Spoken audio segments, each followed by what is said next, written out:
That's annoying. Okay, I have not used YouTube to do any kind of streaming before, so I was very confused about how this works. But if anyone would like to, you know, mention in the chat that they can actually hear me and see me and so on, that would be great, because then I know that this is actually working correctly. I didn't realize I have to start the stream on OBS and then click go live on YouTube itself. Very strange. But so we learn.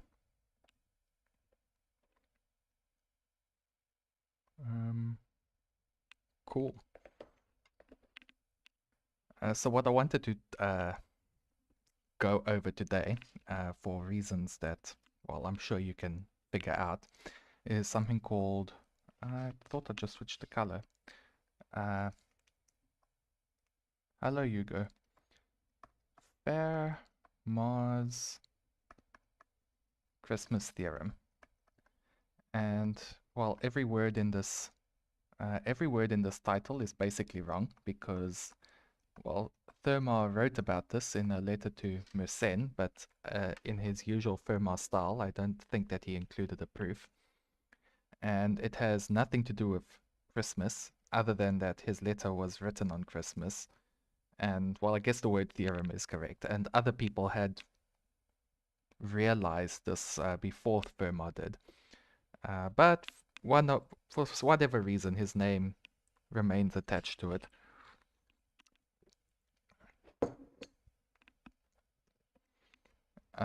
So apparently this Fermat wrote a letter to Marin Mersenne in 1620, and what I found interesting about this is that for some reason I thought that Fermat lived at around about the time of Euler, but 1640 is about 60 years before, and I was like convinced for whatever reason that like they even corresponded with each other on occasion, but apparently not. Euler was born in like 1707 or something, and Fermat was already dead by then.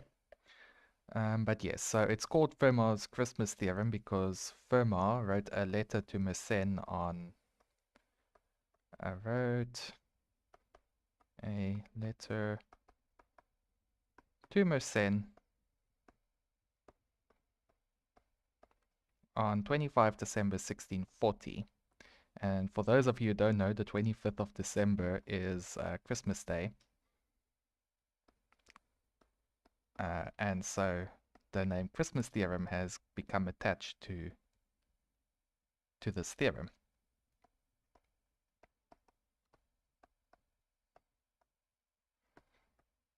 And what it says is that a prime P can be written as the sum of two squares written as a sum of two squares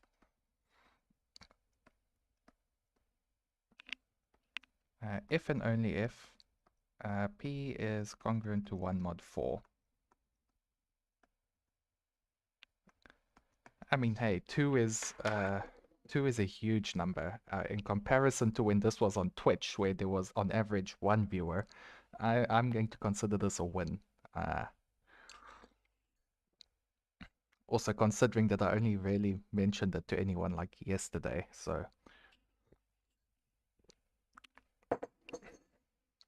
Oh, also, sum of two squares if it's 1 mod 4 or if P equals 2, because 2 is extra super special. It is, I guess if we want to stay in theme, we could call it the Rudolph the Red-Nosed Reindeer of prime numbers. It is the super special odd one out, the oddest prime of all. Yeah. So you've heard of Dasher and Dancer and what are their names? Prancer and Vixen and Cupid and Comet and Donner and Blitzen. But do you recall the most famous reindeer of all, Tudolf, the even prime number? Except that Rudolph had a purpose in life, whereas the number 2, its only purpose in life is to be an annoying extra case that you have to consider. Yes, 2 is the oddest prime of them all. 2 is not even my favorite even prime number. Can you finally get your 1 mark on the last year Camp Day 3 question 4? I don't even remember what the question was. I don't remember what you wrote. I don't think I was the one that marked it. I think it's Kerry that you need to have this fight with. Or is it me? I don't even know. Or is this the annoying table that... Oh, I do remember this. Well, I don't remember the question. That's still true. And I don't remember anything else about it. That's still true. I just remember you being annoying about it.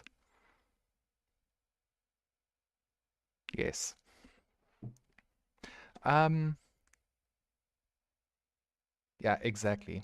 Very annoying. Not so, I mean, it doesn't matter now, so I guess we can retroactively do something about it. Anyway, yeah, very unlucky. Yes, so if it's 1 mod 4 or if it's the oddest prime of them all, and I'm going to say only slightly trollingly that 2 is not even my favorite even prime number.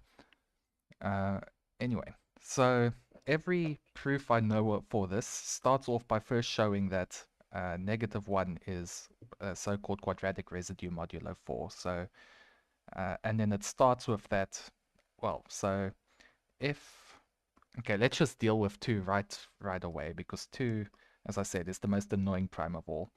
So for 2 Dolph, we have that 2 is equal to 1 squared plus 1 squared. Yes, very deep, very mathematical, super interesting. And now we can forget that 2 exists, because really the world would be better off that way. Because can you imagine how much time we could save if mathematicians didn't have to keep writing, let p be an odd prime number.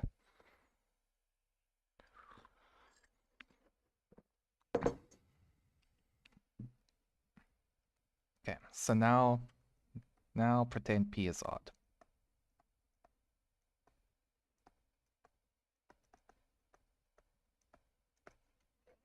And the first thing that's always established, well, not always, there's one proof I know that doesn't go this route, but it's not a proof I'm going to be able to, well, it's short. It's the so-called one-line proof for Fermat's Christmas theorem.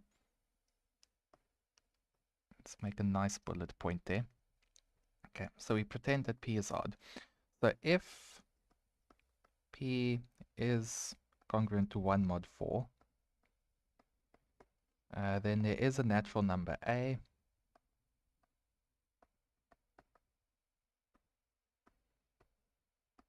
Natural number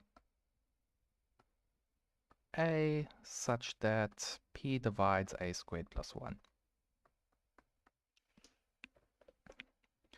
And there's I go back and forth about whether I like the following construction or not, but it turns out you can construct a very explicitly as a is p minus 1 over 4. Is that what I want? P minus 1 over 2, actually.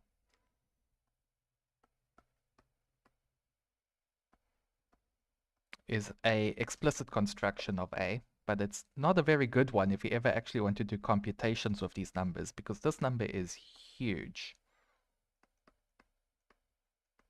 And I mean, like, it doesn't matter if p is fairly small, but if for whatever reason you actually want the prime numbers involved, it turns out that they can be calculated quite efficiently, but those calculations always require you to find this value, a value of a first, and this is not a good way of doing that.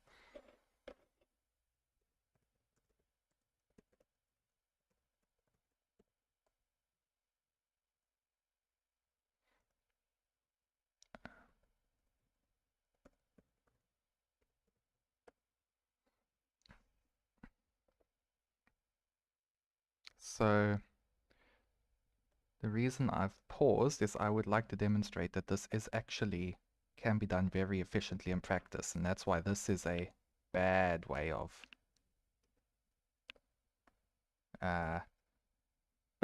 calculating a if you need it.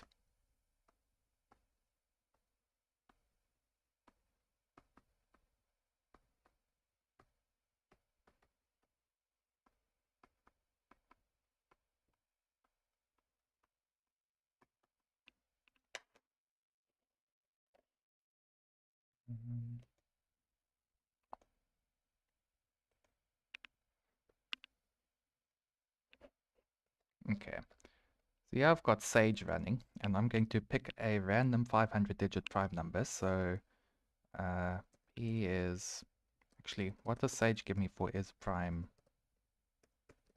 I hope it says false. Yeah, okay.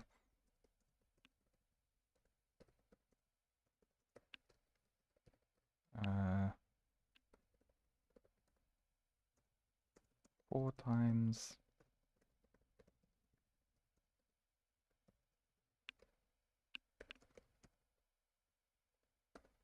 Okay, so it will take a while to generate a prime number. Let's zoom in a bit more. Okay, I didn't think it would be this slow. There we go. We have a random 500-digit prime number that's 1 mod 4. And Sage can very quickly tell me that P as a sum of 2 squares is this thing squared plus this thing squared. So these 2 squares can be found very efficiently in practice. And given that that's the case, this is obviously not how it does it. Although Sage is open source, you could just download the source code and literally look up exactly how it does it. But anyway, not important. The important thing is that the better way to do this is, and one that we will rely on, because it also tells us that not only is this true, but the converse is also true, that if P does divide a sum of 2 squares, then P is 1 mod 4, is using Fermat's little theorem, which I know everyone that's has actually said anything in the chat already knows, but I'd like the stream to mostly be self-contained.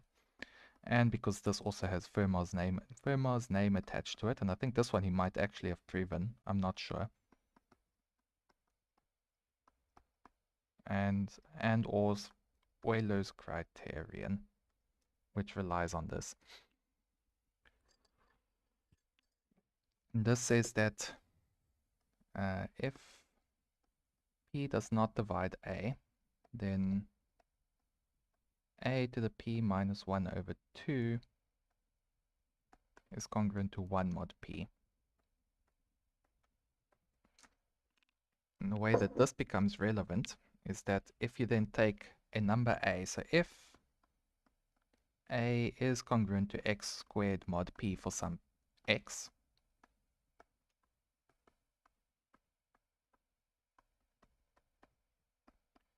then you get that A to the P minus 1 over, not that 2 shouldn't be there, that 2 was premature.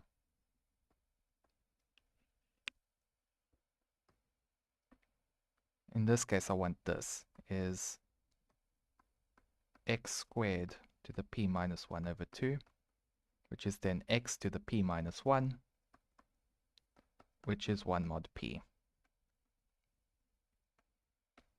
And so those numbers that are a square mod P are precisely the roots of the polynomial x to the P minus 1 over 2 minus 1.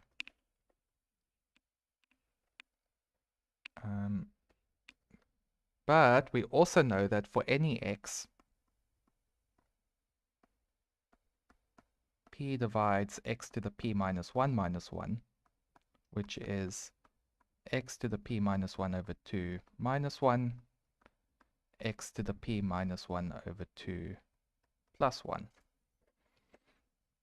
And so we always have that x to the P minus 1 over 2 is either 1 or minus 1 mod P.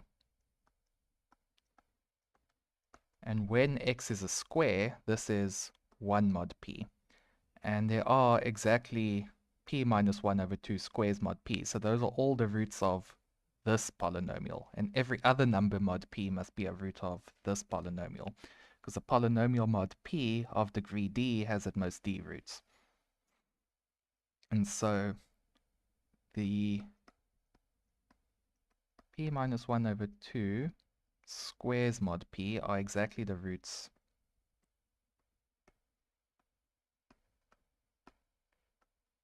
are exactly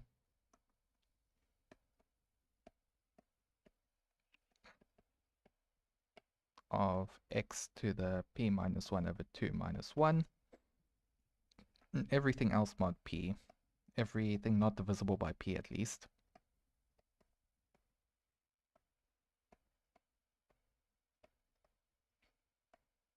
is a root of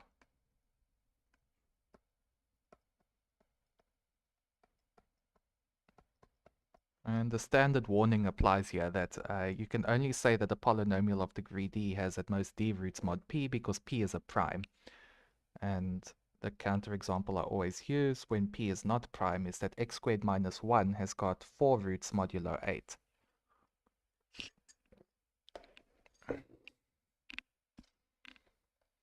Okay, so we can find our a now, because if p is 1 mod 4, take any a that is not a square mod p. Let's not call it a because a was the name I wanted for the square root of minus 1. It's not a square mod p, and consider, well, then we have that b to the p minus 1 over 4, and now this is a natural number because we're assuming p is 1 mod 4.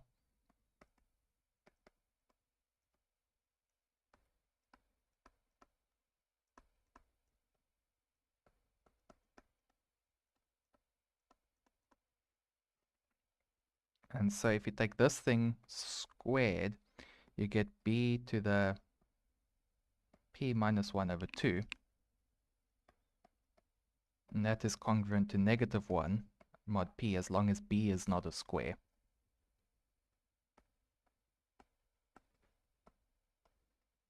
Come on.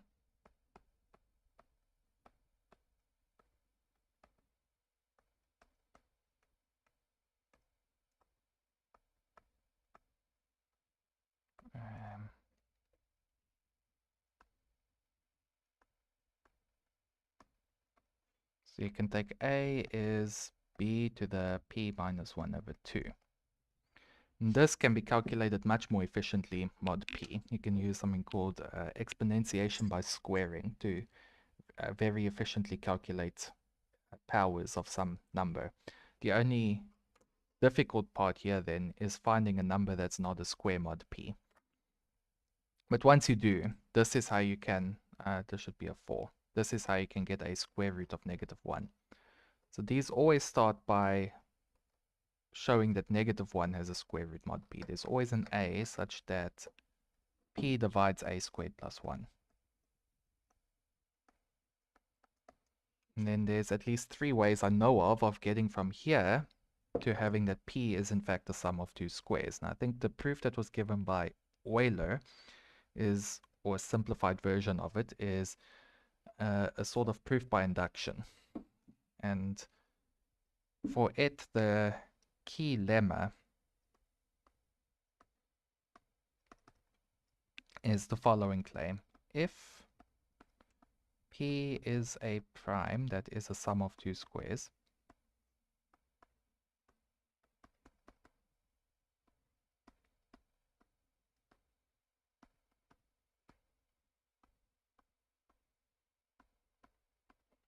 and Pn is a sum of 2 squares for some natural number n,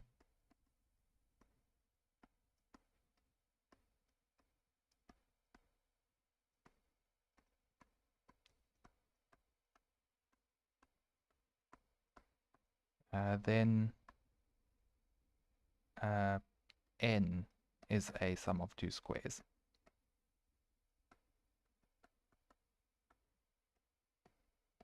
So you can divide out some prime that is a sum of 2 squares, and you'll still have something that is a sum of 2 squares.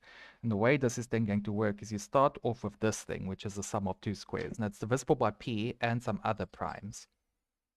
And so we're going to divide by those other primes, and at each point we still have a number that's a sum of 2 squares.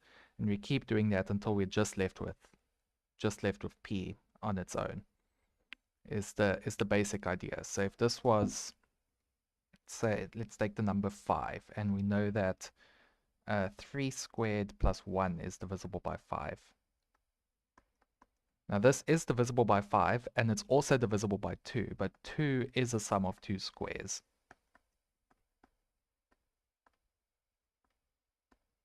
And so this lemma would then tell us that this thing divided by 2 is a sum of 2 squares, but this thing divided by 2 is just 5. And in general, you divide out all the primes that are not the one that you're interested in. And to make this rigorous, you have to sort of use induction and make sure that the primes that you're dividing by are all smaller than the current one that you're interested in, so that you already know that they are a sum of 2 squares. Maybe a more complicated example to drive the point is, let's say 13 divides, I don't even know,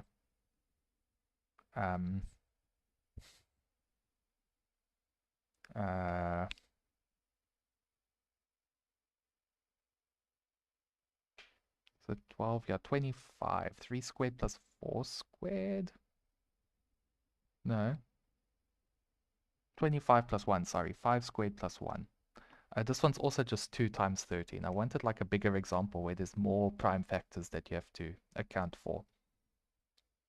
Anyway, we'll return to this. But the basic idea is we're going to divide by all the prime factors we don't want. But to do that, we need to establish this lemma, that if p is a prime that is a sum of 2 squares, then we can take any other sum of 2 squares that's divisible by p and divide by p and still have a sum of 2 squares. And the main idea here is sort of, if we wanted to do the reverse, if we had that n is a sum of 2 squares and p is a sum of 2 squares, we could show that Pn is a sum of 2 squares, because there's this very explicit identity for how you multiply two things that are a sum of 2 squares.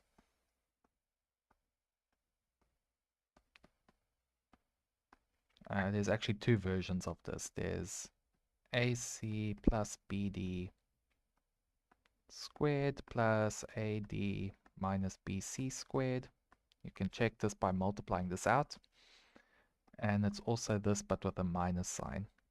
And actually, it's important to note that there are two versions of this, because we will need it. But this isn't the direction that we want for this proof, because this would show us that if we have two numbers that's a sum of 2 squares, then we can multiply them and still have a sum of 2 squares. We want to go the other way. We want to divide by p. And so we're going to suppose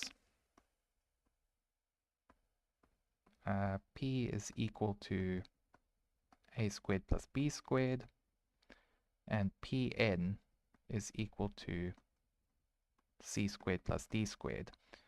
And we want x and y such that n is equal to x squared plus y squared. Now, the easiest way to prove something like this is to just say, well, here's x, here's y. Hey, look, they work. But without knowing what x and y have to be in the first place, you're not going to come up with a proof of that type. Or we can pretend that we do have an x and y, and then work out what x and y would have to be for this to be true.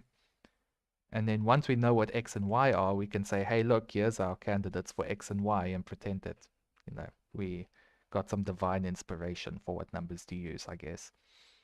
That's typically how mathematics is written. You do a lot of complicated and sometimes unjustified things in the background, and then just present the final results, a beautiful picture of the simplified, elegant version of the proof. But let's not do that. Let's pretend we have this x and y. So if this was true, we would have that Pn is, this is under the, so this is now rough work, in a sense. Rough work. So under the assumption that n is equal to x squared plus y squared, we have that Pn is equal to x squared plus y squared times a squared plus b squared. And I'm doing this so that I can maybe set up some equations for what x and y could be equal to make this identity true. And this is supposed to be c squared plus d squared. Come on. My computer is not liking this today.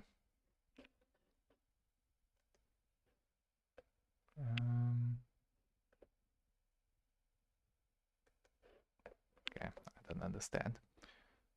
And my motivation here is I know that this thing is ax plus by squared plus ay minus bx squared.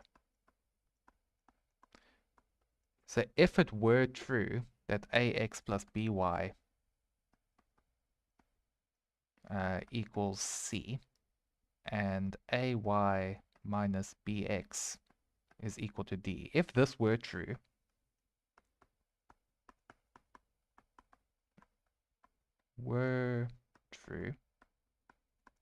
then we would have that x squared plus y squared, a squared plus b squared equals c squared plus d squared. And because this is by assumption Pn and this is by assumption P, that would force this to be n. So if this were true, x squared plus y squared would be n and we would be happy. This is now just a system of equations that we can solve though. And I know this is saying that what? A, B minus B, A, X, Y is CD, and I always forget what the inverse of the 2 by 2 matrix is. I mean, you could just solve them manually by substitution or whatever your preferred way of doing this is. The inverse is 1 over a squared plus b squared.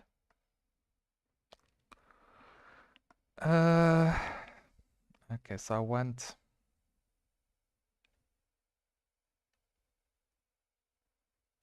I think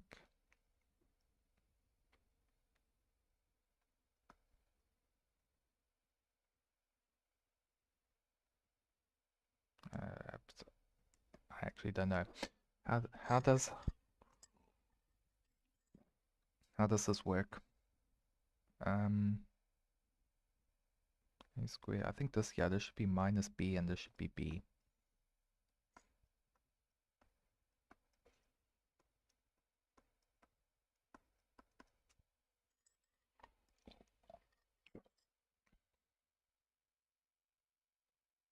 Let's check. If I multiply that by that, I'm going to get a squared minus ab plus ab minus ab plus ab and a squared plus b squared. Yeah, so this is right.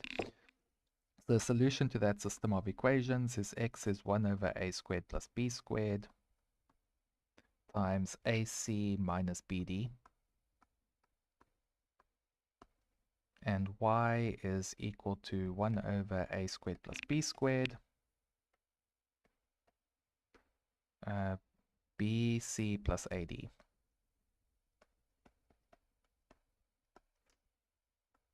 Actually, there's another way to come up with these formulae, and that's to pretend that we had the appropriate complex numbers and then do division of complex numbers, but maybe I'll mention that later.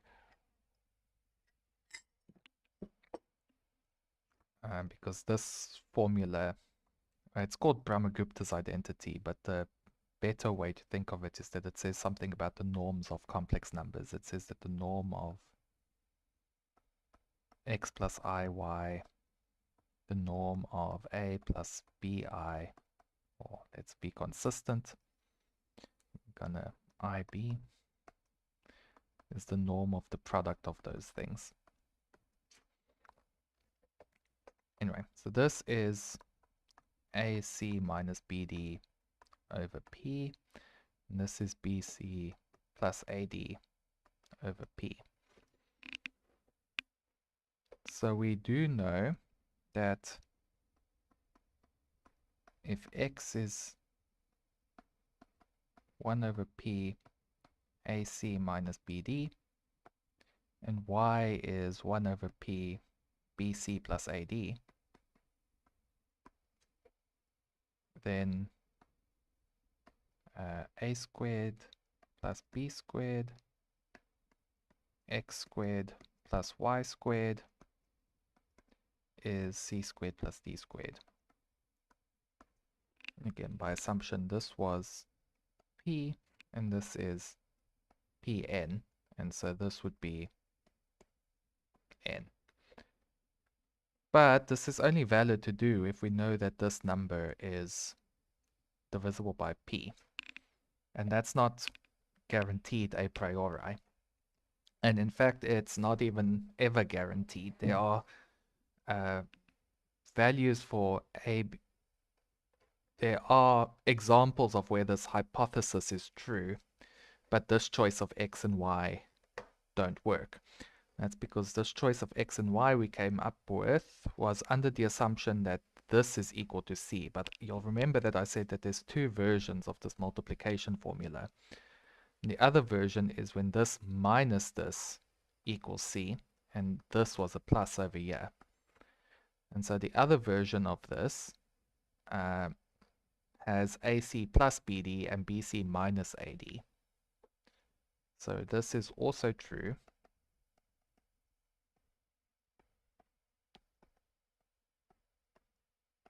if x is 1 over p AC plus BD and y is 1 over p BC minus AD. And the goal is going to be to show that one of these choices actually works. That either AC minus BD or AC plus BD is going to be divisible by P. So want to show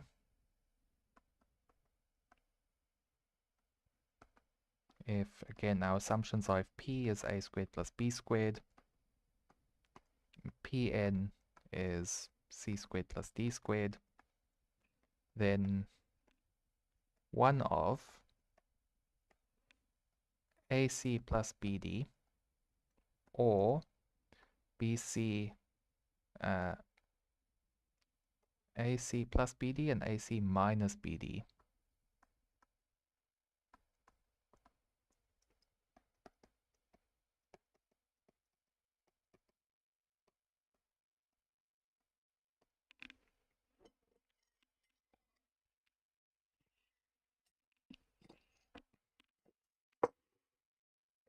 okay.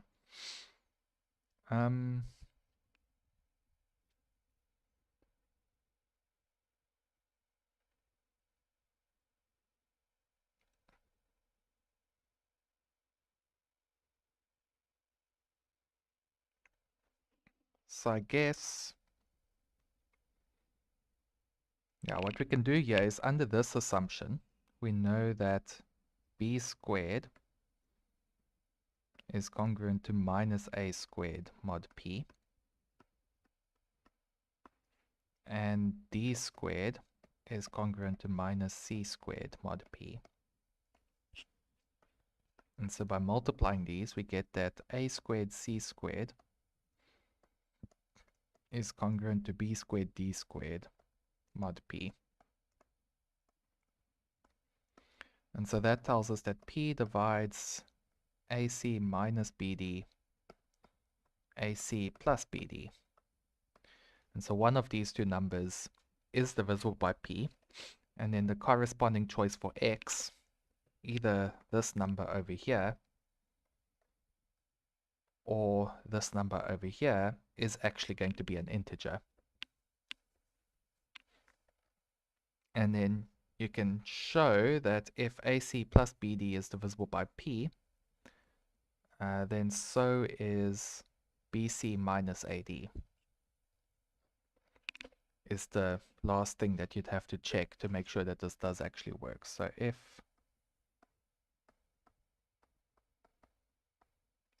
then, so that y is also an integer.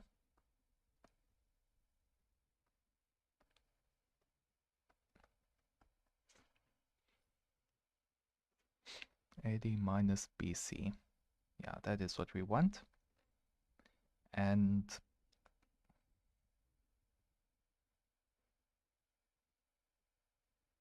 hmm,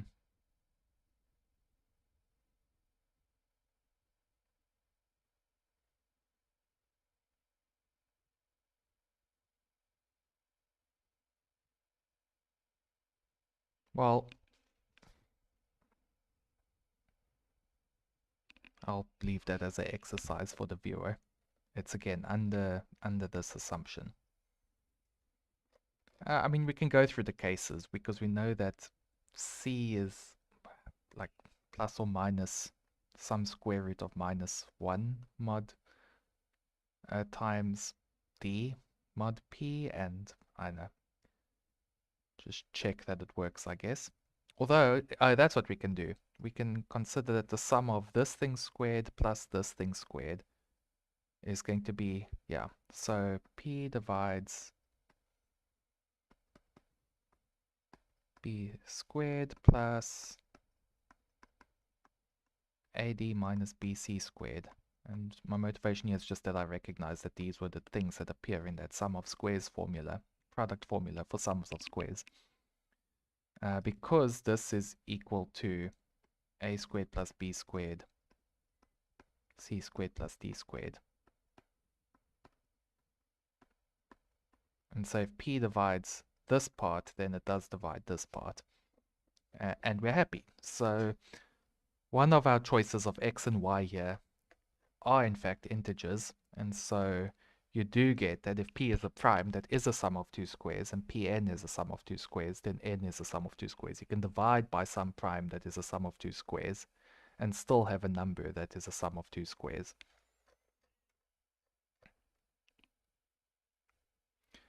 And that is the last ingredient that you then need to do a sort of proof by induction that every prime that is 1 mod 4 is a sum of two squares.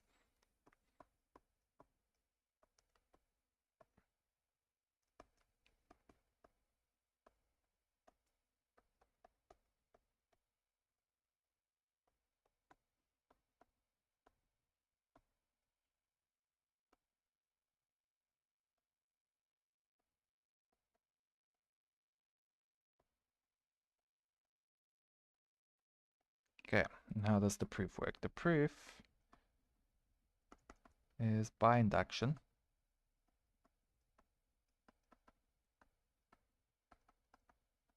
I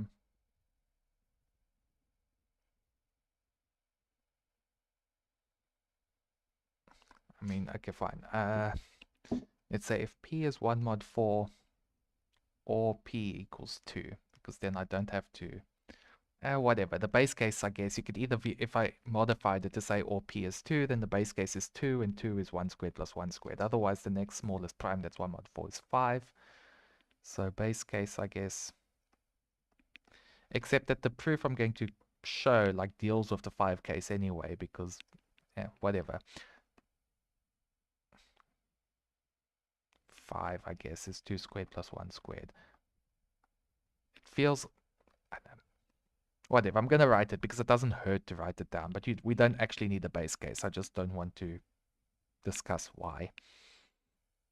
So suppose for some prime number P,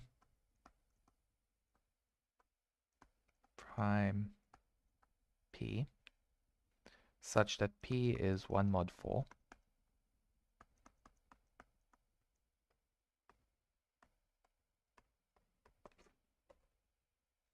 we have that whenever Q is less than P and Q is congruent to 1 mod 4 and Q is prime,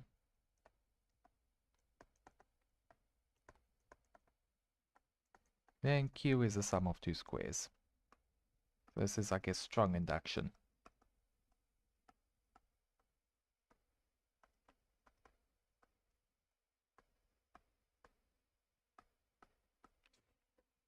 Okay. And we want to come to the same conclusion for the number p itself. And so we saw that there is some natural number a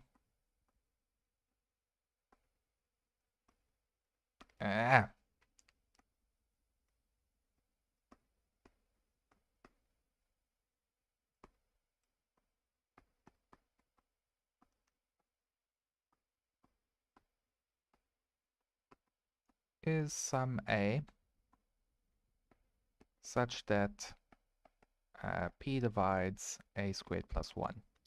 And we can assume that a is smaller than p because the only thing about a that matters for this to be true is what the remainder is when a is divided by p. So replace a with its remainder when you divide it by p, and you can assume, or we may assume, not even just we will assume, we may assume that a is less than p. And in particular, what that means is that a squared is less than or equal to p minus 1 squared, which is p squared minus 2p plus 1, which is less than p squared minus 1. And so this number a squared plus 1 that is divisible by p has the property that a squared plus 1 over p is less than p. And what this tells us about a squared plus 1 is that all of its prime factors are either this number p or are strictly smaller than p. So all of its prime factors are smaller than p.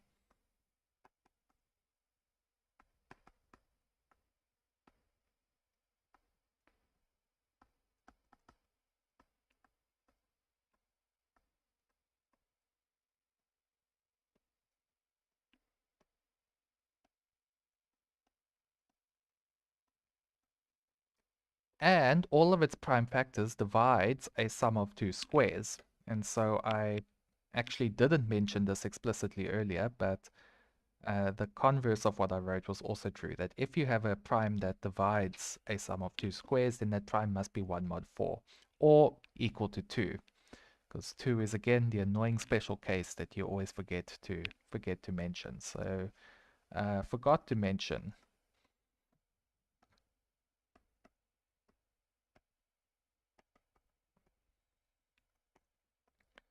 if p is prime and p divides a squared plus b squared, both not 0,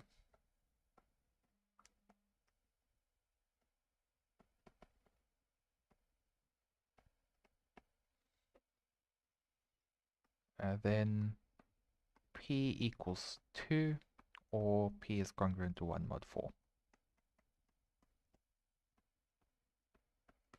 And the proof is by Fermat's little theorem.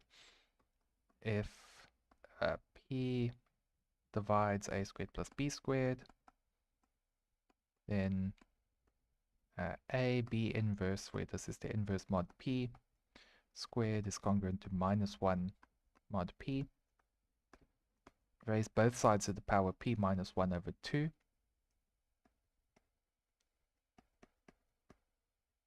Squared to the p minus 1 over 2, minus 1 to the p minus 1 over 2. And this thing is something to the power p minus 1, so this is 1 by Fermat's little theorem.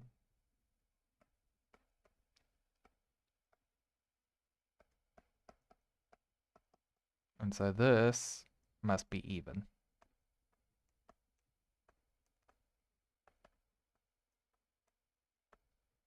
And also the proof, exactly as I've written it here, only works if p is not 2, because again 2 is a very annoying special, like 2's only purpose in the world, its entire raison d'etre, is to be the annoying extra case that you have to consider.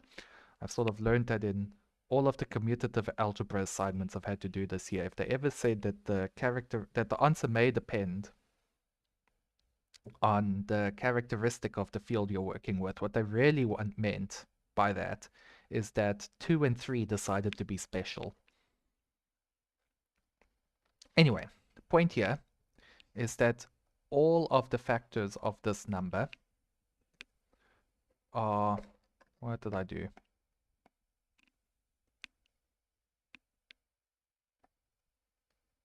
Oh, come on.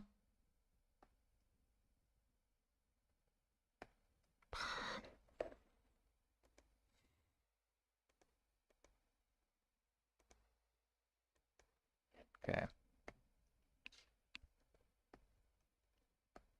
Okay, that's better. And I've lost whatever. I think I've accidentally copied that page a bunch of times. Yeah, I messed up. Okay, so these are probably all safe to delete, right? Oh well, if they're not, it doesn't matter, because these notes are not going anywhere after this. All of the prime factors are smaller than p and are all equal to 2 or are 1 mod 4.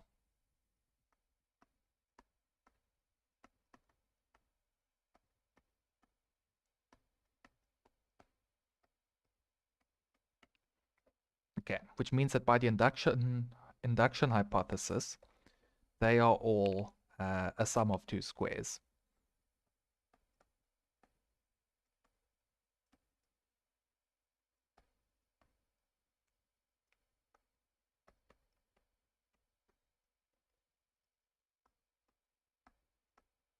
And so by the lemma that we proved, we can divide by each of those primes one by one, so that until we're left with and just the number p. And at each step of that process, we have a number that is a sum of 2 squares. I suppose if you want to do that more rigorously, you can have a proof by induction within your outer proof by induction. Or I guess the shortcut would be to say, look at the smallest sum of 2 squares that is divisible by p. And then if that has a factor other than p, you can divide by that factor and still have a sum of 2 squares that's divisible by p. And then that would contradict the minimality. So it can't have any factors other than p, and so p is a sum of 2 squares. But the main idea here is that this number is smaller than p, so all of its prime factors are smaller than p. They're all 1 mod 4 or equal to 2. And so by the induction hypothesis, they're a sum of 2 squares, and then repeatedly apply this lemma, this one.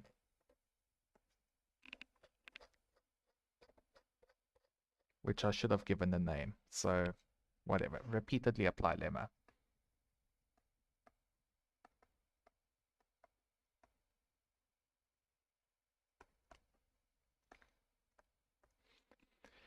And then that is one way to go from having a sum of 2 squares that's divisible by p to having p actually be a sum of 2 squares. Not just divide a sum of 2 squares.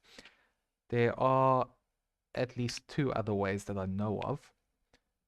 The one that's going to get you the closest to how you can actually calculate these sums of 2 squares is got to do with the complex numbers, but it's a bit of a boring proof.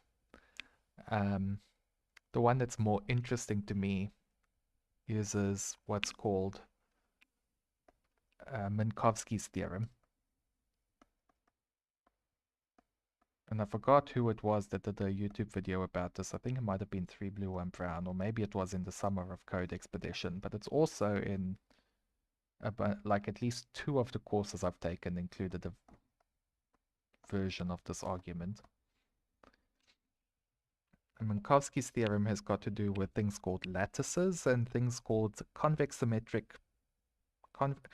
In the one course I'm taking, the notes always insist on bounded convex symmetric bodies, but like nothing in the proof actually relies on the fact that the thing is bounded, except that I think the boundedness is there so that it makes sense to talk about the volume. I'm not sure. Anyway, what it says is that if you've got, we just need a 2-dimensional version. So let's just state it for the 2-dimensional version. So we have a lattice, and what a lattice is, it's you tile the plane with parallelograms. These are all they should be identical.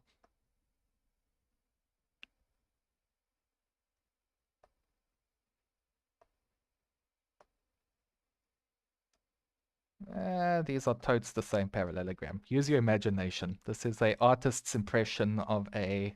This is what DALL-E will produce if you ask it to give a picture of a plane tiled by parallelograms.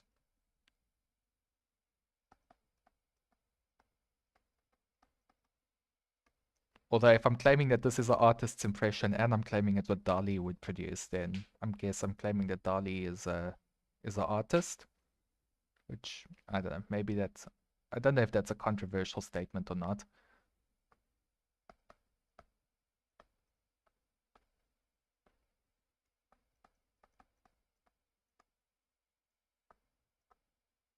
I have a higher opinion of artists, so that's why I switched to generative AI as having produced this picture, even though it was actually me. You watched me do it. How do you spell parallelogram? I think it's one L and then two L's. Let's just add a couple of extra L's just in case. There we go. That's a parallelogram. Okay. And so we're interested in the vertices of these parallelograms, and they form what is a lattice in the 2D plane. And we're always going to have one of them at the origin.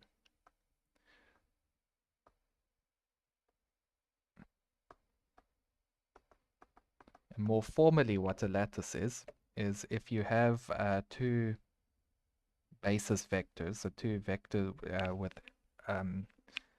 two basis vectors,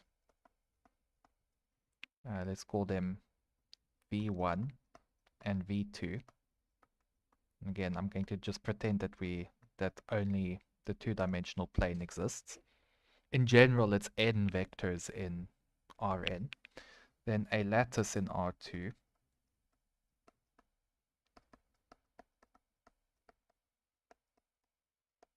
is the set of all points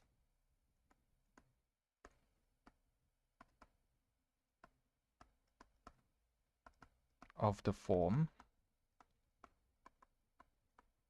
n1 v1 plus n2 v2, where these are integers.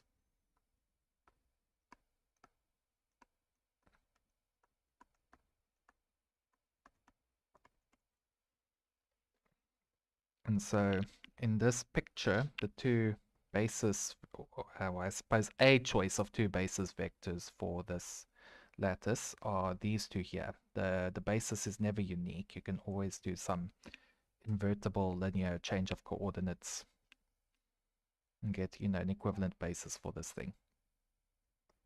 But there's two of them, and so what we're doing is we're taking any integer multiples of these things. So this is now, this is double this one, 3 times this one, 4 times this one, and to any of these we can add, we can add the one going in this direction. And so we're taking, or we can go, we can go in the negative direction as well. So this is also part of the lattice. This is also part of the lattice. But yeah, it's the vertices of these parallelograms that you use to tile the plane.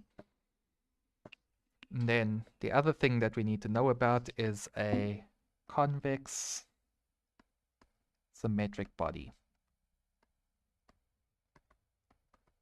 And I am going to say what I was tempted to just say it doesn't actually matter what that means because we only ever use circles. And so the only important thing to know is that circles are convex symmetric bodies. Centrally symmetric convex bodies. That's what they were called in the, CSCB, centrally symmetric convex body.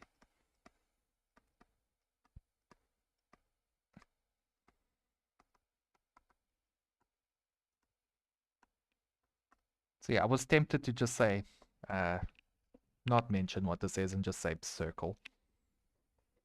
Because I mean, in the proof, we're just going to use a circle.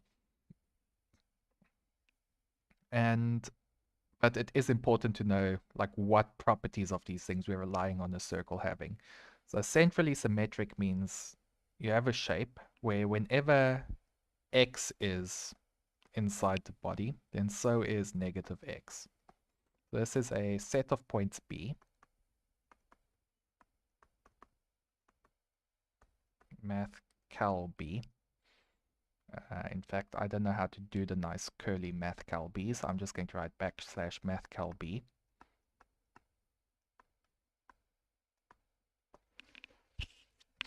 And unfortunately, the software I'm using does not turn that into a pretty actual math cal B. So centrally symmetric means that if x is in our body, I'm just going to, whatever, in B, then negative x is also in B. So if you reflect it across the origin, the shape stays the same. And that's clearly true for a circle. And then the convex part means that if you have 2 points inside of your shape, then the entire line between those 2 points is also in the shape. So if let's call them x and y, I guess.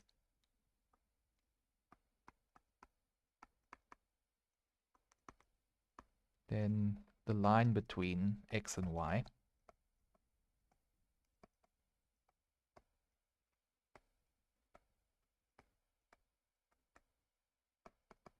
is in B.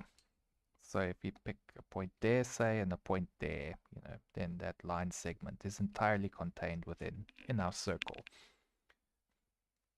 Or I guess more formally, t times x plus 1 minus t times y is in B for all t from 0 to 1.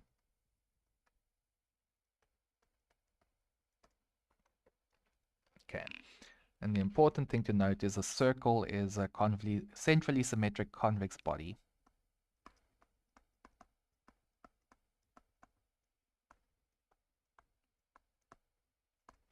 Okay. And what Minkowski's theorem says is that Minkowski's too cool to...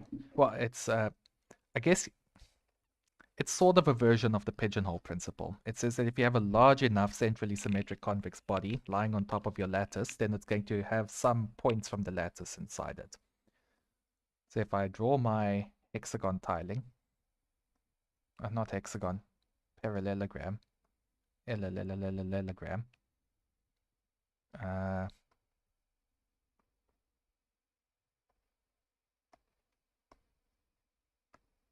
then a large enough circle is going, well, they're always going to have the origin because I was assuming that it's centrally symmetric, but it says that if I make my circle big enough, it's going to have some other points of the lattice in it. And that's obvious. Just take, supermassive circle, huge circle, but like the Minkowski's theorem gives us a better bound for how large the circle has to be. So what Minkowski specifically says, Minkowski, if L is a lattice,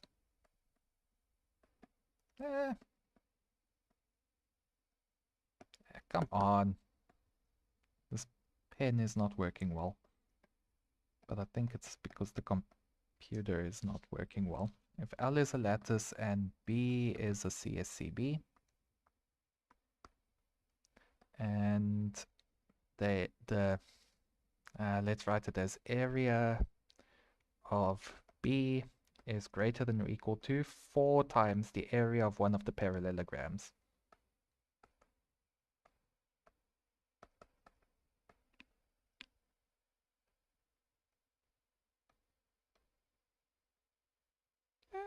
Running out of space there. Okay, in general, it doesn't literally say 4 times the area of one of the parallelograms. It says that the volume, n-dimensional volume of B, is greater than or equal to 2 times the number of dimensions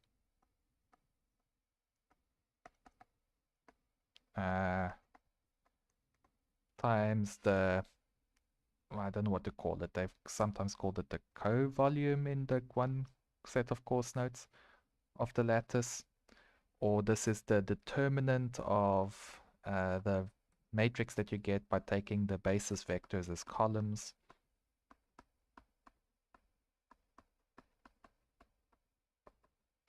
Or I guess it's the volume of a fundamental parallelepiped. Doesn't matter. In the 2D version, it's if the area of this circle, because we're only going to use it for a circle, is bigger than 4 times the area of one of the parallelograms,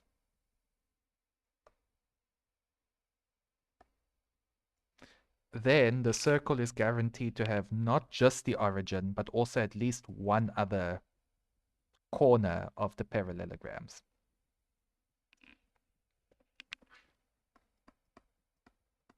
Then B contains a point from L other than 0.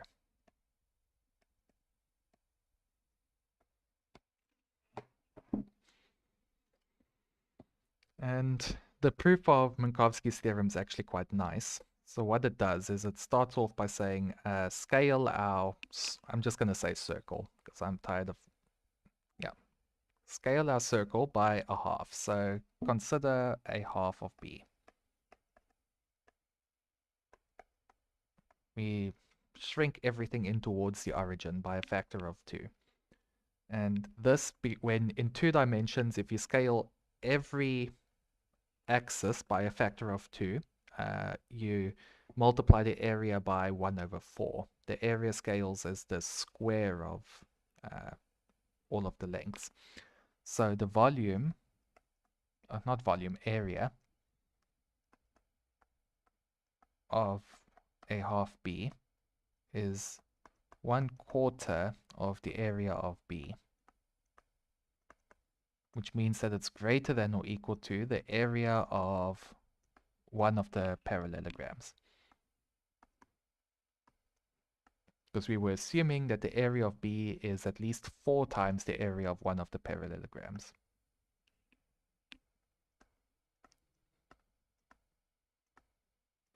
Still don't know how to spell parallelogram though. If I just switch between having 2 L's first and 2 L's second all the time, then I'm going to be right half the time, right? Well, I mean, that's assuming that one of those 2 variants is actually correct. Maybe it's secretly, always 6 L's on every side. So just to be safe, let's add extra L's. Okay. Cool. So our picture now looks like this. Here's our, I'm going to draw, drawing these things are also annoying. Is also annoying. Okay, I'm going to make them axis aligned now. So here's our original circle.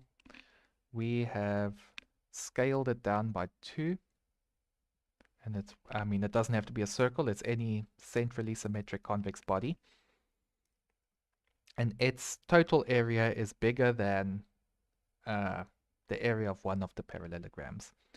And so now what you're going to imagine, what I want you to imagine doing is cutting out all of these parallelograms and stacking them on top of each other.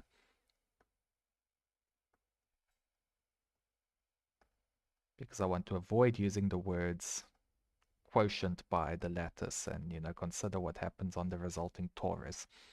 So we're just going to have a pile of these parallelograms. And so for every point that this covers, we're going to treat 2 points in 2 of the parallelograms as being the same if they're at the same relative position within those 2 parallelograms. So those 4 points are all the same point. Okay. Or in other words, if they're on top of each other when you stack the parallelograms on top of each other.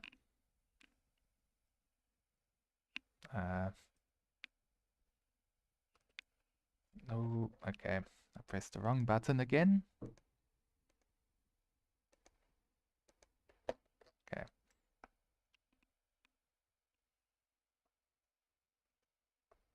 Yeah, there we go. So those are all the same point. This page does not need to be a. And this page does not need to be a. And similarly, we're going to consider, those to all be the same point, and so on. And because, wonderful. I don't actually know who you are, but thank you. Because the total area of this CSCB is bigger than the area of the parallelograms, it means that, I've got a hunch. Sure, go for it. It means that one of these points is, I don't know, covered twice, so to speak. So there's some point that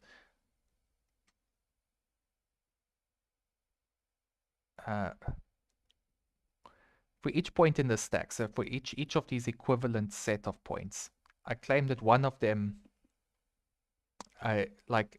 for one of them, there's two different parallelograms that they are in that are covered by this circle. So in this picture I've drawn here, this one and this one would work. They're both in the circle, and they the same point, effectively. They just translated by some element of L.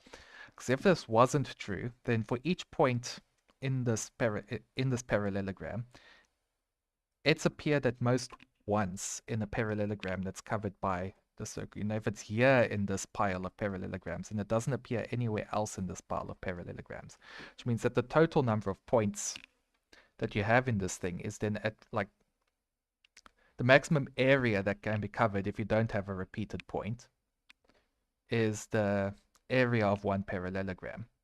And so because this thing, I should actually have made this a strict inequality the whole time. You do, the version where it's not strict inequality is also true, but then you need that the convex body is also closed, which I didn't specify and didn't bother defining. So let's just pretend that I had strictly greater the whole time.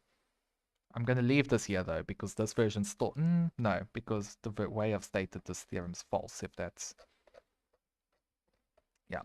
So essentially, you can think of it as like an area version of the pigeonhole principle, because the area of this circle is bigger than the area of a parallelogram. It means that there's some point here that is covered more than once by this circle, once you treat points as being equivalent if they're at the same relative position within the parallelogram. Again, just like imagine stacking them on top of each other, and if each point is only at one position in the stack, then the maximum area you could have covered is the area of the circle, or CSCV. So there is some point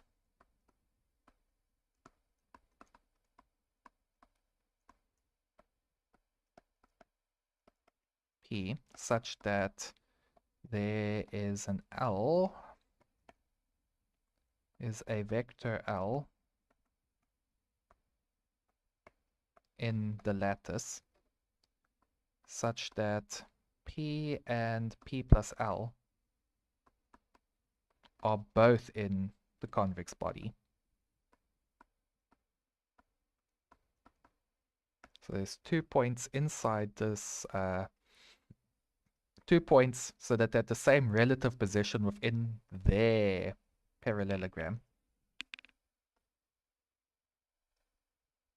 In other words, the difference between the 2 points is part of the is a vector in the lattice. It's some multiple of this basis vector plus some multiple of this integer multiple of this basis vector.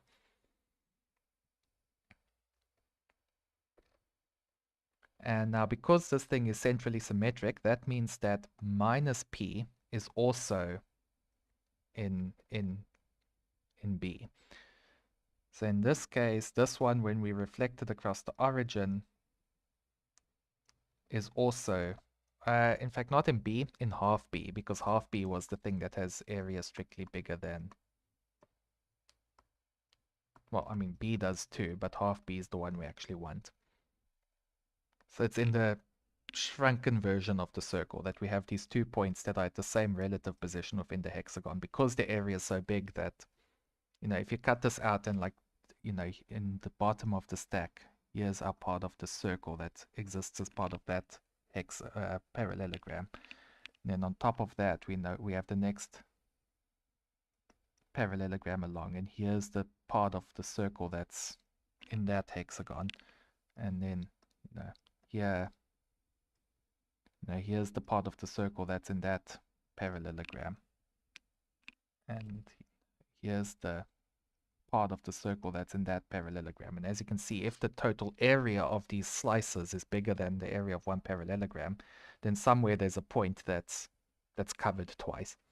So that's what I've said here, is that there's 2 points that are at the same relative position within half B. Yeah, the same relative position within their fundamental parallelogram that are both in half B. And then because it's convex, it means that the midpoint of this line segment is in our I've done something wrong here, I think. Oh, no, this is fine. Yeah, this is fine. And the picture is actually more accurate than I intended. So this means the midpoint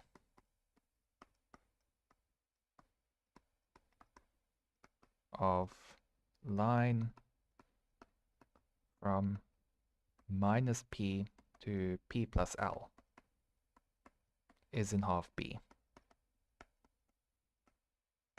But the midpoint of that line is just minus P. Come on. Minus P plus L over 2, which is then L over 2. So that's this point over here. And as you can see, we were assuming that L is in the lattice. So this, in this case, the L that is relevant for our purposes is this one, which happens to be equivalent to this vector over here. And as you can see, the midpoint of that vector is indeed inside this half circle, the scaled circle, which means that when we scale it back up, we're going to have that L is in the big circle.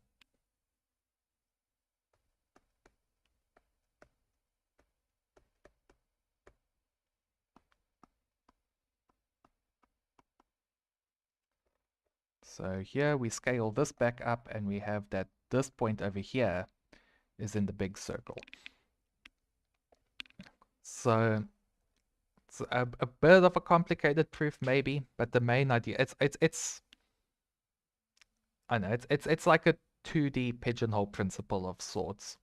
But yeah, as long as the area of this big circle is 4 times the area of the parallelogram, it's all good. And that 4 is actually necessary because you could have this situation where our parallelograms are just unit squares. Here's the origin, and here's our circle. This is the smallest circle that's guaranteed to have one of the corners of the squares in it, other than the origin, is the one that covers 4 squares.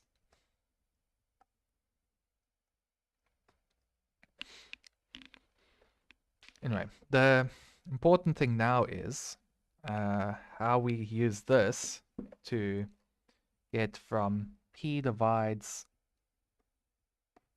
a squared plus 1 to P is equal to a sum of 2 squares. And we're going to consider the set of all points. Let's call them, so we pretend that we have this value of a. So there's some a. We're going to have all the points x and y such that, well, they must both be integers.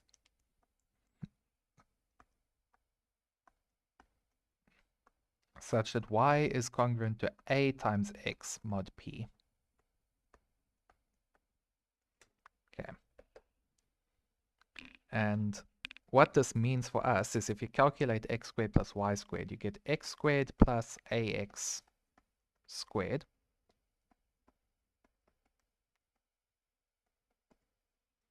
which is congruent to a squared plus 1 x squared, which is congruent to 0 mod p. Okay, so all the points inside this set that I've defined are such that if you take the sum of the squares of the coordinates, you get something that's divisible by p. I didn't define it as the set of all points that are such that the sum of the coordinates are divisible by p, because that's not actually a lattice. That's like two lattices laid on top of each other. I mean, maybe still is a lattice. I'm not sure. The point is this one is definitely a lattice. So what does it look like? So one of the points in here is x is 1 and y is a. And then 2 and 2a. Come on, 3 and 3a.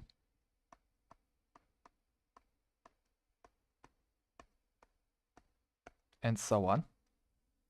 But also, we can take any of these and we can add p to either one of the coordinates. So we also have p plus 1 and a.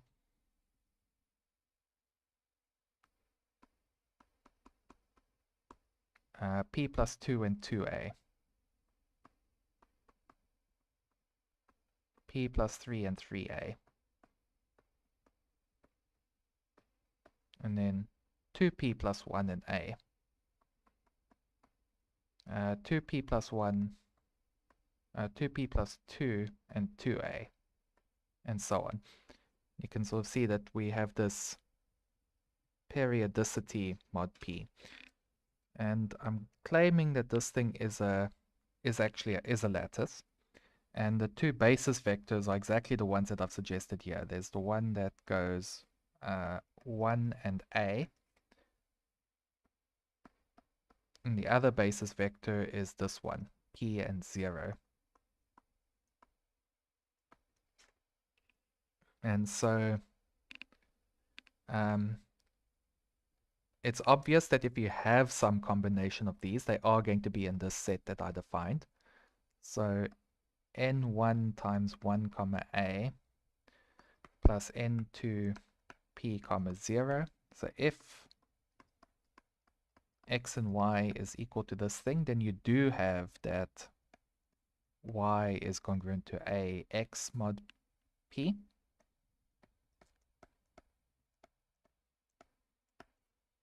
And so you just want the converse, that if you have something where this is true, then you can write it as a combination of these basis vectors.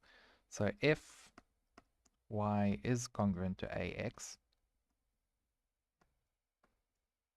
mod p,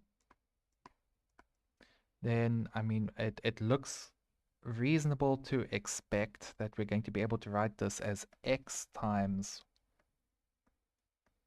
1 comma a. So that gives us x and ax, and then plus, so we don't want the y coordinate to be ax, we want it to be y, so we want y minus ax over p times 0 comma p. So I'm let's just pretend I said 0 comma p the whole time. So I'm not going to use this basis vector, I'm going to use this basis vector. Because working out how I have to change what I wrote to use the 2 that I originally had is not something I want to do. It's still, yeah, let's pretend I had it that way around the whole time. It does work either way. It doesn't actually matter which way, if you use this or this as the...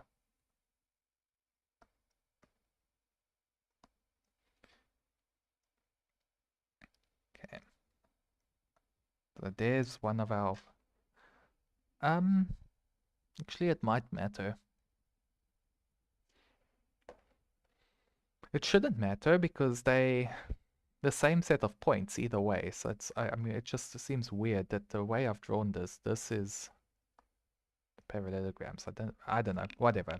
It works. The algebra checks out. that if you do have something of this form, then you do have that y is an1 mod p, and x is n1 mod p, and so y is ax mod p. And conversely, this does give you x and ax plus y mod, yeah, this does give you some integer linear combination of these vectors. So this is an integer because we're assuming that this is true.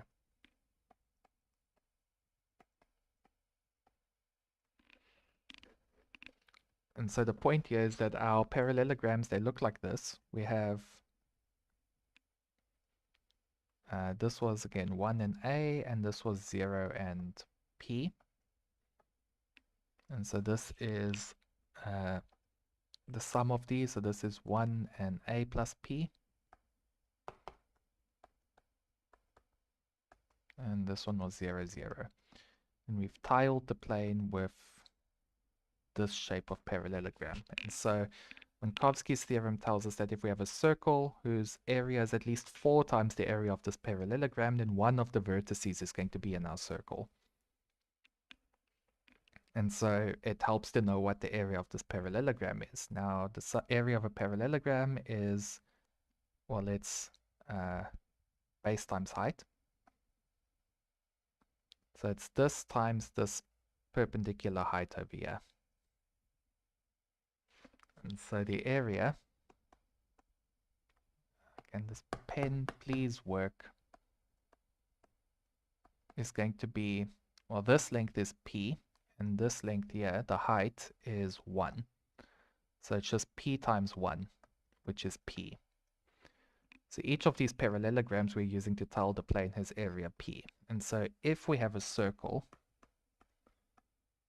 whose area is at least P, at least 4P,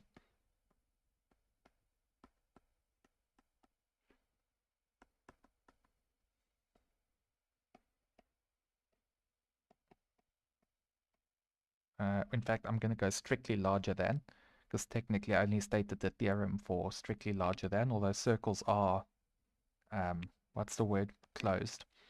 So the greater than or equal to version of the theorem is also true. But it's a little bit more complicated to, only a little bit more complicated to show. So if we have a circle with area at least 4P, then the circle contains a point of the lattice other than 0.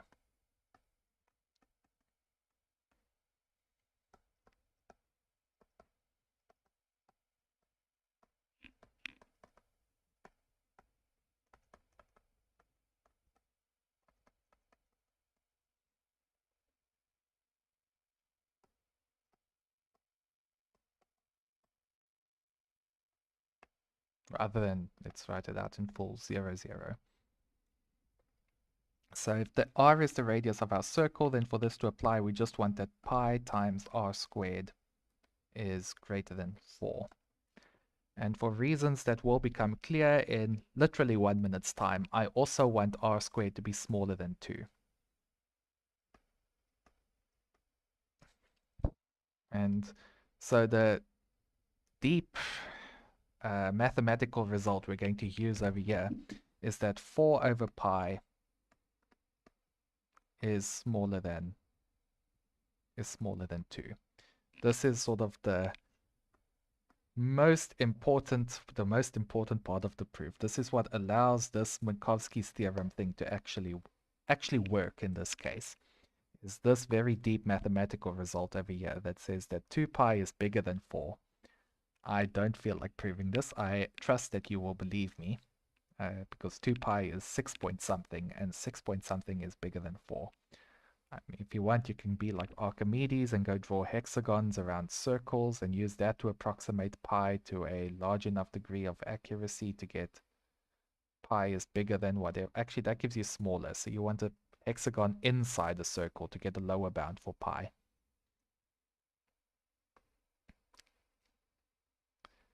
If you insist on proving this, I will consider it, but just trust me, this is true. So because this is true, we can pick an r between 4 over pi and 2. Any one will do. So 1.5, I think, is yeah, 1.5 will work. Say r equals 1.5.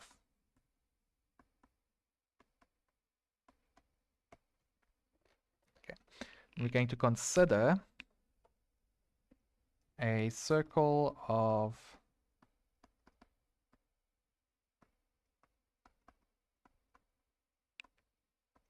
radius r. Then because pi r squared is bigger than 4 by Minkowski's theorem, let's give the circle a name, so I don't have to write this circle. And I'm just going to write Minkowski because I don't want to write theorem. C contains a point xy in the lattice. That's not 0.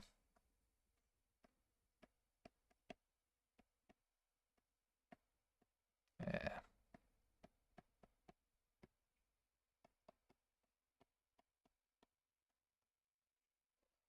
In other words, a point xy where y is congruent to ax mod p, i.e. p divides x squared plus y squared. But this point is also inside the circle of radius r, so we know that x squared plus y squared is less than or equal to r squared because this point is inside the circle. And r squared, I said for reasons that will be clear in literally 1 minute's time, is going to be chosen to be smaller than, not p, I want it to be smaller than 2p. And there should be a p over there and a p over there. Yeah. Yes, and then the area of the circle is at least 4p, which is 4 times the area of one of the parallelograms. And yeah, because 4 over pi is smaller than 2, this is fine. We can is less than or equal to r squared, and we chose r squared to be smaller than 2p. And it's not a circle of radius r, it's between that times square root p, I guess. So pick an r squared between those values. So r,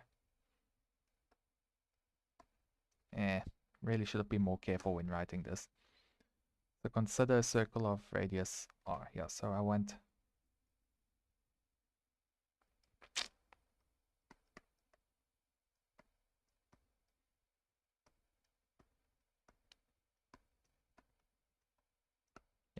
okay.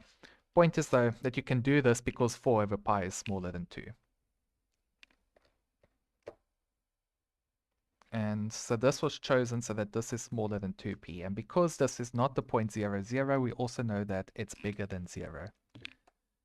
And we know that it's a multiple of p. So it's a multiple of p that's strictly between 0 and 2p. And well, there is only one of those things.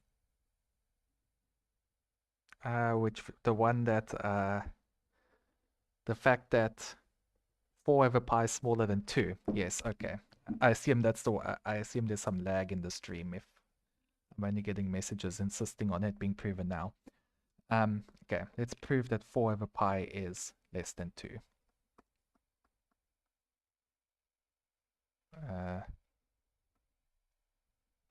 Yeah, so I want to prove that pi is bigger than 2, and I'm going to do it with our hexagons. So consider a circle of radius 1, and we're going to inscribe a hexagon. So it's going to look like, trying to draw this carefully, but I don't know if there's any point in drawing it carefully because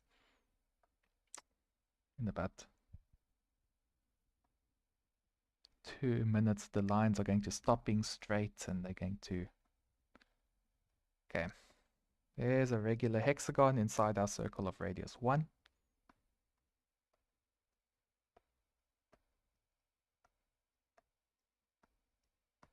So the perimeter of the circle, or the circumference, I guess, is the more common word, of circle is 2 pi. And it's also bigger than the circumference or the perimeter of the hexagon.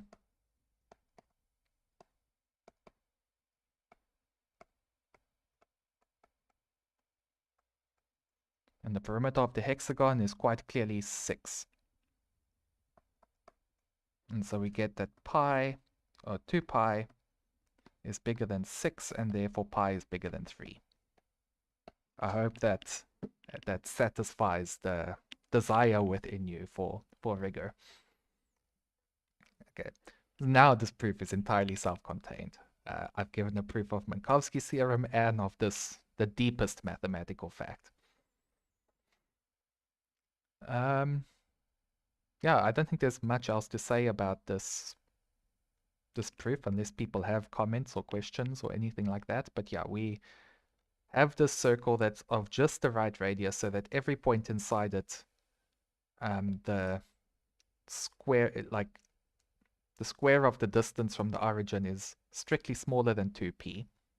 But it's also large enough so that Minkowski's theorem guarantees that it has a point from this lattice of points we constructed. And we constructed it especially to have the property that the square of the distance from the origin is a multiple of p. And so we get this sum of two squares that's a multiple of p and strictly between 0 and 2p. And the only multiple of p strictly between 0 and 2p is p itself.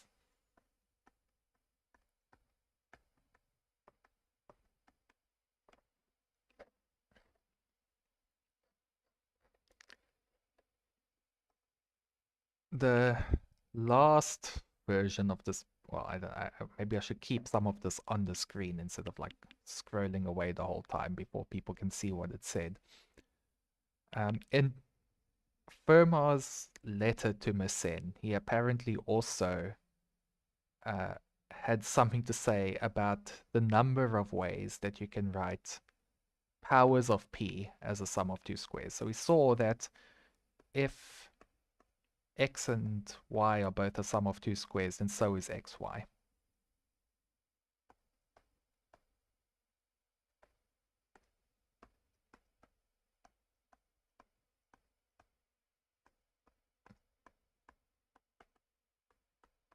And what this implies by using an induction, I guess, is that p to the n is a sum of two squares whenever n is 2 or no, whenever p is 2 or p is 1 mod 4 or n is even.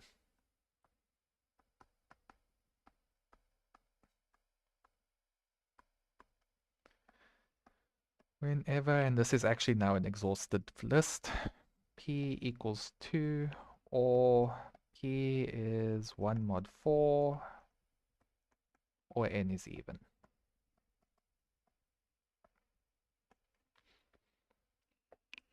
And Fermat was also interested in the question of in how many different ways can you write this as a sum of two squares. If you took the number 5, for example, the only way you can write it as a sum of two squares is 1 squared plus 2 squared. There are 7 other boring ways, and this is actually important because, well, you'll see later. The 7 other boring ways is that this is also minus 1 squared plus 2 squared, and it is equal to 1 squared plus minus 2 squared, and it's equal to minus 1 squared plus minus 2 squared, and it's equal to all of these but in the opposite order. So it's also equal to 2 squared plus 1 squared, and it's equal to 2 squared plus minus 1 squared, and it's equal to minus 2 squared plus 1 squared, and it's equal to, and it turns out those are the only ways. So there's essentially only one way. There's 8, but there's really only one. There's one appearing in different guises. And so the last proof is going to make the question of how many ways are there to do this very easy to answer. And for the last proof, I'm going to rely on the following fact that I'm definitely not going to prove, no matter how nicely you ask me. That's not true. I could be persuaded. But let's just call it a fact. that the Gaussian integers is a unique factorization domain, which means that every Gaussian integer, so number of the form integer plus integer times I, can be uniquely written as a product of Gaussian primes times some units.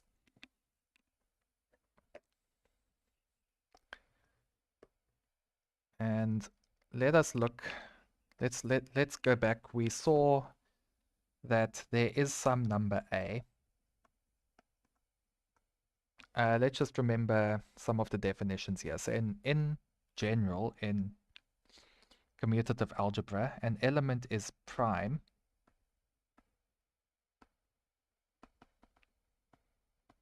let's call an element P is prime if P is not a unit, P is not equal to 0, and it's only because we explicitly say that 0 is not a prime that 0 is not a prime, which is why I had to remark earlier that 2 is not even my favorite even prime number.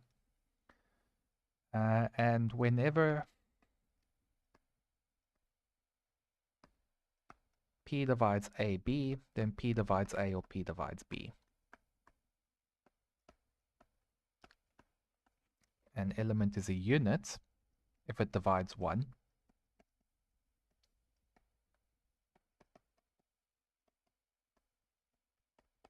And let's call it X is irreducible. I suppose I could have just called all of them P. Come on. If whenever you can factorize X, then one of the factors must be a unit.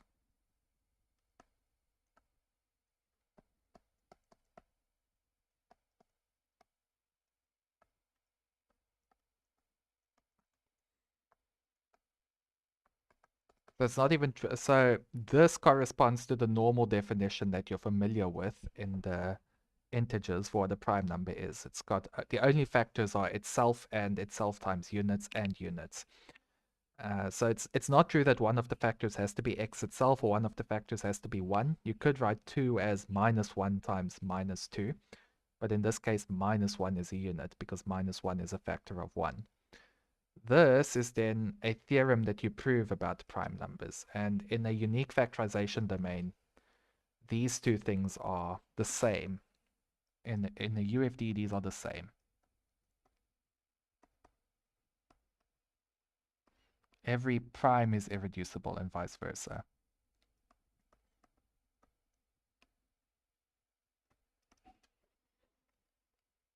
And so if we have a look at our number earlier, we saw the number A that we saw earlier that exists such that P divides A squared plus 1. So there is some A such that this is true.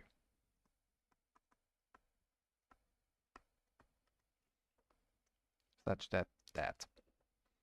What this means is that in the Gaussian integers, we have that P divides A plus I times A minus I. And what's important here is that P does not divide either of these factors. But P does not divide A plus I, and P does not divide A minus I, because P times any Gaussian integer, you're going to have that both the real part and the imaginary part is going to end up being divisible by P.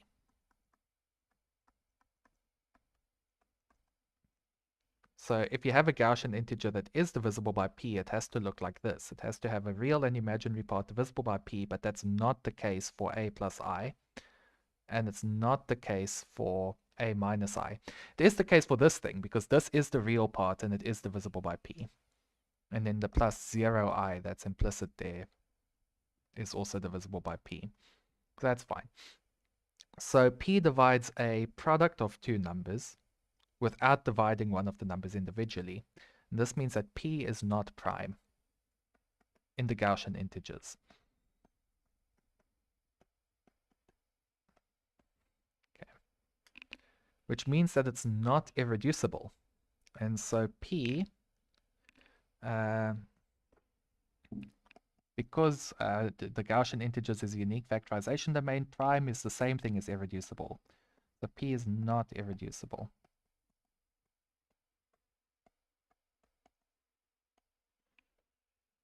And so there is some x and y, both not units,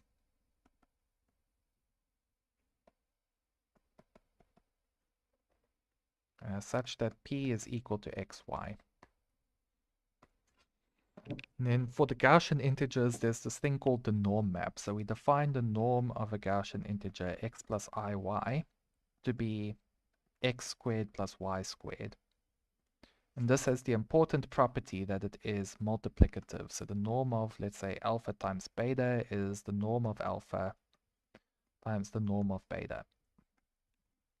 And if you apply that to this equation here, you get p squared, which is p squared plus 0 squared is the norm of p, is the norm of x times the norm of y. And the other important property this has in the Gaussian integers is that a number is a unit if and only if the norm is 1. And so because x and y are not units, neither of these two numbers is equal to 1.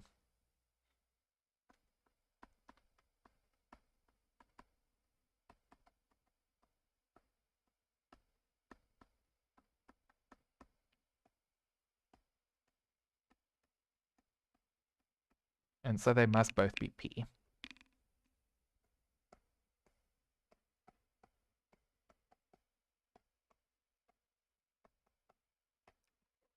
And so what that means is that if x is equal to a plus bi, then p is equal to the norm of x, which is equal to a squared plus b squared. And so because p is not a prime, we can factorize it. And then when we can factorize it, we know that the norm of each of the factors is p, but the norm is a sum of two squares. And so p is a sum of two squares. Now I promise that this is going to let us quite easily answer the question of how many ways are there of writing p as a sum of two squares. So here's why. So suppose that p is equal to a squared plus b squared for some integers a and b. And then this is a plus bi times a minus bi.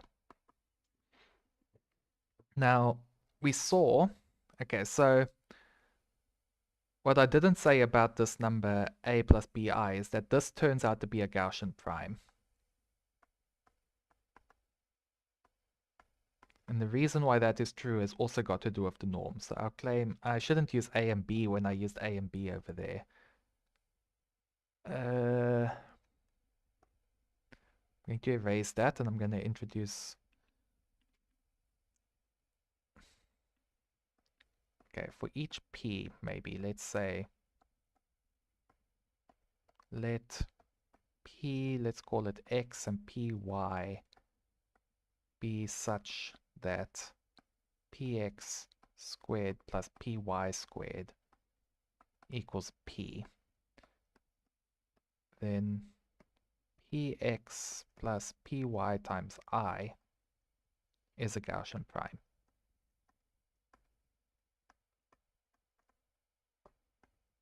And the reason why is because it's irreducible. So to see that it's irreducible, suppose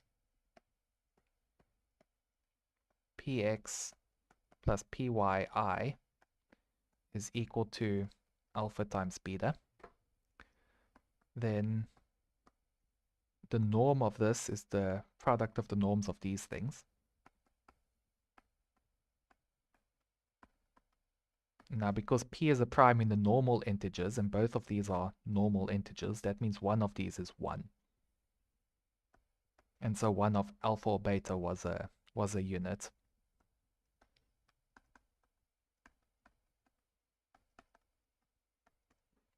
Okay, so now if we have p is an arbitrary sum of squares, we know that this is a plus bi and a minus bi, and that this is equal to px plus pyi px minus pyi. And so because the Gaussian integers are unique factorization domain, if we look at the factorization of this number, the only primes that can appear in its prime factorization are these. So these are the only possible prime factors of this Gaussian integer and of this Gaussian integer. So this could be this prime on its own, or it could be this prime on its own, or it could be the number 1, or it could be the number p. You can convince yourself that it can't be 1 and it can't be... Well, the reason it can't be 1 and it can't be p is whatever this is just its complex conjugates. If this was 1, this would also be 1. And if this was p, this would also be p. So you must have that a plus bi up to units is px plus pyi times a unit, and a minus bi is px minus pyi times a unit, or the other way around.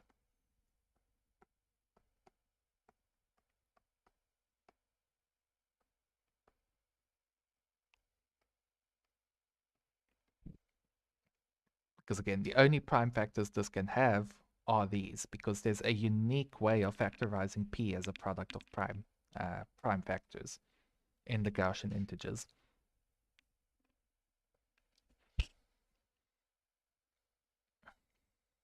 And the same thing then happens for powers of p. So I'm getting I don't like this notation anymore either. I need a better notation.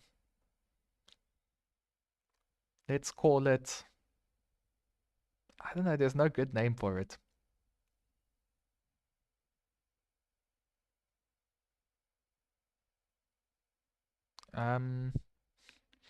Okay.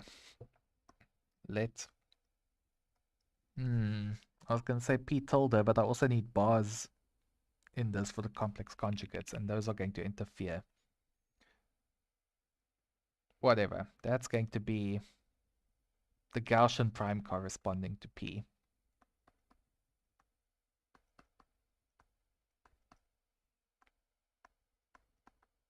Be a Gaussian prime, because there's this one and its complex conjugate that both have this property.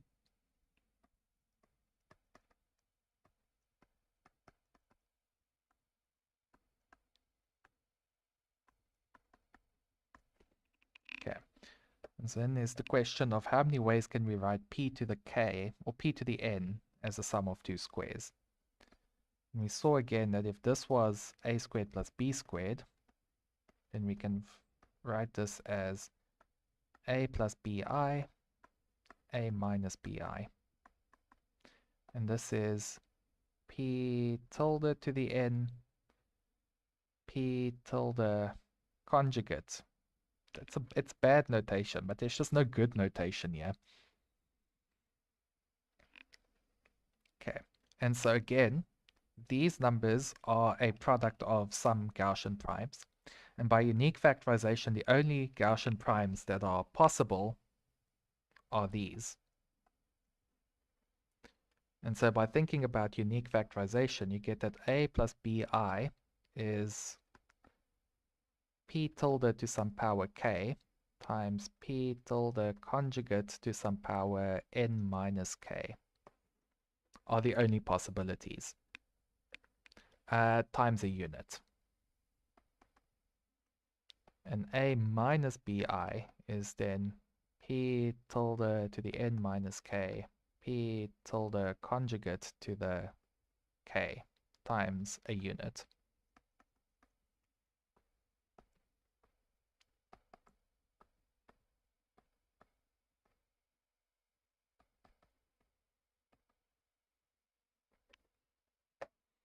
And k can be any number from 0 to n.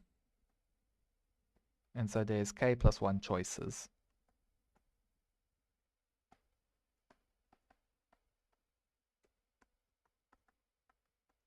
So k plus 1 choices, n plus 1 choices for k.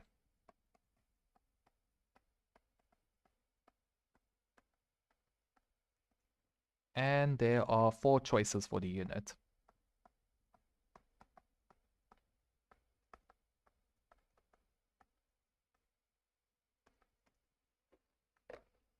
And so this gives us 4 times n plus 1 ways.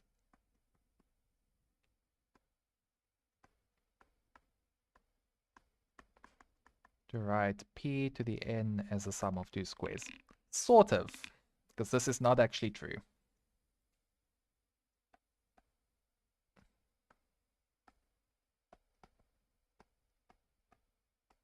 This double counts some of the possibilities. So each of these is a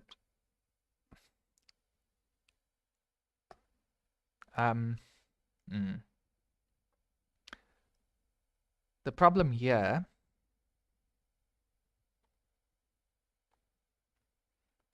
when n is even, well, no, this is true the way it's written, because these are all distinct complex numbers. So there are this many choices of a plus bi. They don't just it's just there's not what isn't true. So this, like, we saw that for p itself there was 8 ways to do this. So for 5 there was 2 squared plus 1 squared and 2 squared plus minus 1 squared. And this corresponds to the complex number 2 plus I, and this one is 2 minus I. And then there was the minus 2 plus I and minus 2 minus I, and 4 more of them. Minus, what are the, oh, and then the other way around. So we want 1 plus 2i, 1 minus 2i, minus 1 plus 2i, and minus 1 minus 2i are the 8 Gaussian integers that have norm 5. It's just, and we've said that there's sort of fundamentally one pair of numbers that this corresponds to. Now, what's not true is that we can take this and divide it by 8 and get the number of pairs, because we don't always have this 8-fold symmetry. What can go wrong is that sometimes one of these numbers is its own conjugate, and that happens when n is even. When n is even, they don't neatly divide up into groups of exactly 8 in size. So the 25, the Gaussian integers with norm 25, there is 3 plus 4i and its friends, and there's 8 of those. But there's also 5 minus 5, 5i, and minus 5i. And this is a group of 4, not a group of 8. And that gives us the 12 that was predicted by this formula. 2 plus 1 is 3 times 4 is 12. So these are 12 Gaussian integers with norm 25. And all of them correspond as a way to write 25 as a sum of 2 squares. It's 3 plus 4i, 3 squared plus 4 squared, 3 squared plus minus 4 squared, and so on. It's just that you don't get groups of 8 in this case, because this thing, like, the groups of 8 would be a number, the number's conjugate, minus the number's conjugate, I times the number's conjugate, minus I times the number's conjugate. And sometimes 2 of these can be the same number. For example, this one is equal to its own conjugate. And this one. And not this one. This one's conjugate is this one, and vice versa. But this one is, well, it's equal to It's a fixed point of one of these transformations. I'm not sure which. Yeah, it's a fixed point of this transformation. And so you can't just take this and divide by 8 to get the number of sort of fundamentally distinct ways of writing p to the n as a sum of two squares. The correct statement is that there's this many Gaussian integers with norm p to the n that somehow divides up into groups of numbers that where you have a sum of two squares equal to 25. So this, again, this corresponds to 5 squared plus 0 squared. This corresponds to minus 5 squared plus 0 squared, and so on.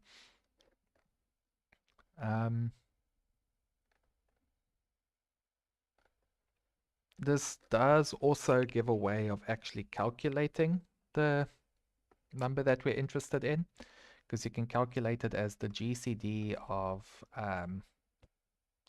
a plus, if p divides a squared plus 1, then you can calculate the two things that are where the sum of their squares is p, as the GCD of a plus I and the number p, and you can use the Euclidean algorithm to do that. Turns out that's roughly what Sage does, I think. As I said,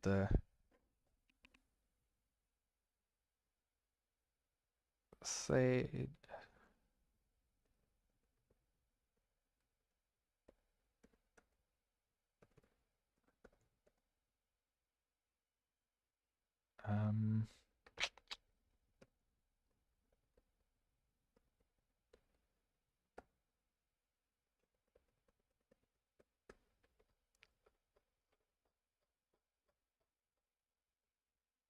Let's see.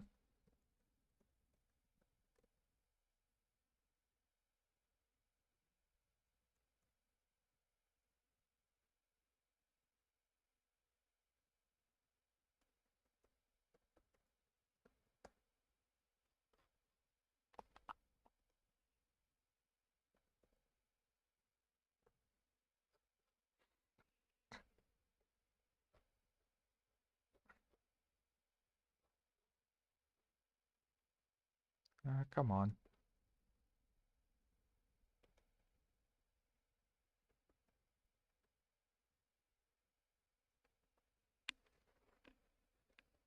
So, yeah, this is, like I said, these things can be calculated quite efficiently in practice. Using roughly what I said here, calculating it as the GCD of a plus I and p in the Gaussian integers. They apparently use this thing that I've never heard of. That's essentially, it's doing,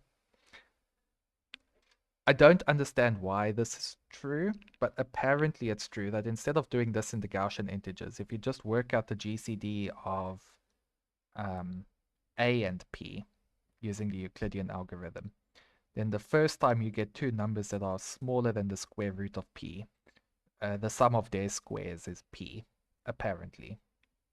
There's probably some connection. I haven't looked up the proofs. I don't understand exactly why that is true, but the calculation of finding the numbers can be done with the Euclidean algorithm. That's what Sage does here.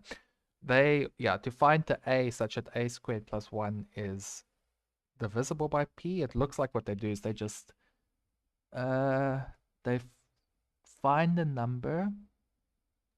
Yeah, they try to find a number that's not a quadratic residue mod p, and then they take it to the power of p minus 1 over 4. But it looks like they start with 2 and then go up by 1 each time while it doesn't work until they get to one that does work. So they try 2, and then they try 3, and then they try 4, and then they try 5, and so on. Which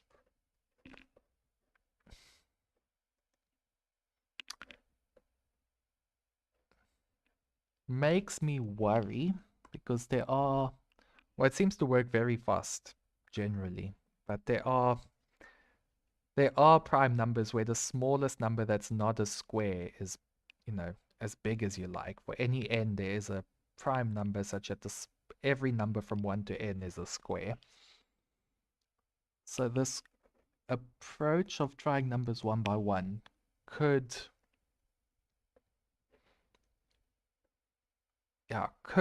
take a while, but I've got a feeling that it's quite fast on average because like for about half of all primes, 2 is not a square. And then for half of those that are left, like 3 is not a square. And then for half of those that are left, 5 is not a square, and so on. So I've got a feeling that like on average it's still only trying like 2 numbers, and then it's done. What is okay, so Cognacci's algorithm's this thing. I don't know. Tempted to look it up.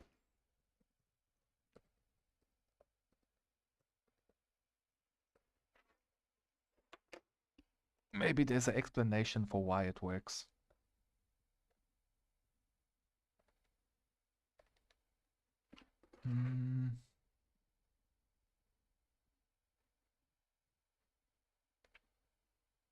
Nope, it just tells us that it works, but not why. And lol. Okay, guess we're not going to find out why that's true today. That's really all I have to say about this topic. Merry Christmas. Also for this one, because 2 is the specialist of all primes, I mentioned generally that the numbers divide nicely into these sets of 8, but sometimes they don't. For 2, it's like even more annoying because you can have that 2 to the n plus 1 is 2 to the 2n plus 1 is 2 to the n squared plus 2 to the n squared. And so the 2, like it's not just that one of the numbers might be its own conjugate that's a problem. It's that like swapping the 2 numbers around might still give you the same pair. Other than that, that's all I really have to say about this topic. And yeah,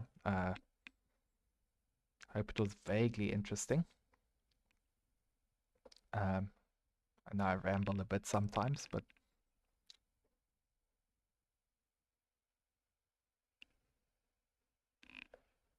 Merry Christmas and Happy New Year, and yeah, that's all. Goodbye.